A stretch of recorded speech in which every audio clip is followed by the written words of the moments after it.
Hi, welcome back. My name's Andrew. I'm here with Josh. We're going to give you our Week 4 prep football picks. We're going to talk about our 3 featured games of the week, and then we're going to go rapid fire style into the rest of the game. So today we're going to be talking about Sedro-Woolley at Squalicum, Ferndale at Burlington-Edison, and then Seahome's big game against Blaine. So I'll go ahead and get into it. First of all, Sedro-Woolley travels to play Squalicum. The Storm are coming off a huge 27-0 win over Linden up there, and I expect them to really carry that momentum over and get a win against Sedro-Woolley.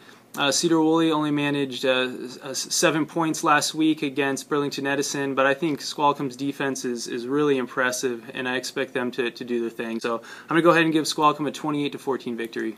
Yeah, you know, Squalicum's really has a real tough test this past couple of weeks. They play the 2A state runner-ups last week and then get to play the state champions this week. I think this is a game they can really prove what they're made of. I think this is going to be a game that says, hey, we're here to stay as one of the top teams in the conference, and last year wasn't a fluke. I have them winning 20-17.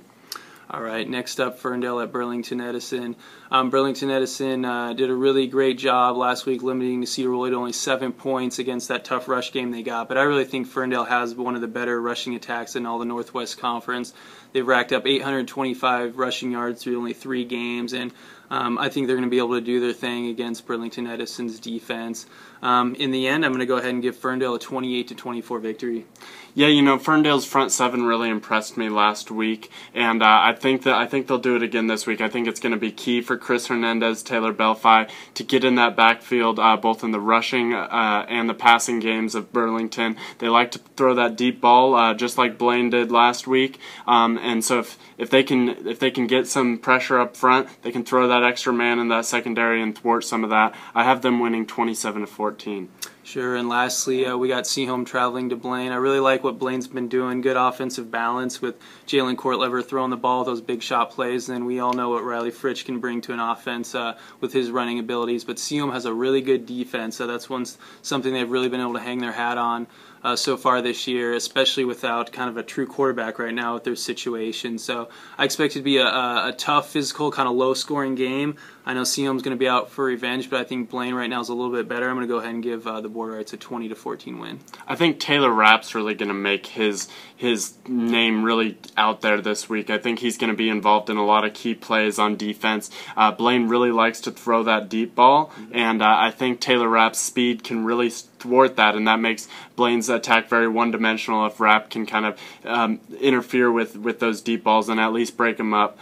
So I do have Sehome winning because of Rapp's performance and that entire defense and able in kind of making Blaine's attack one-dimensional. I have them winning 17-14. All right, now it's time for our rapid fire picks. So first off, we're going to start off with the 1A's. Meridian travels to play LC. I got Meridian winning this one 35-17. Actually, I'm going the other way. I have Linden Christian winning 14-10. Okay. Nooksack Valley travels to play Mount Baker. I got Mount Baker in this one big, 45-7. Yeah, I have Baker as well, 49-0. Another 2A matchup. Linden travels to go play Anacortes after a tough loss last week, but I expect them to rebound with a 28-7 victory. I also have Linden winning. I have them up 35-7.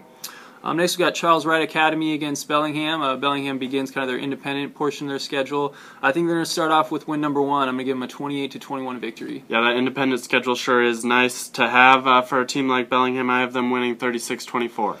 And lastly, the Class B game, 8-man football. Antioch's traveling to play Lummi. I'm going to give Lummi a 58-40 win. Yep, I have Lummi winning 42-30. All right, that's it for this week's picks. Make sure to follow us at BellinghamHerald.com/sports and check out our Twitter accounts below. Thanks for checking in this week, and make sure you stop by next week.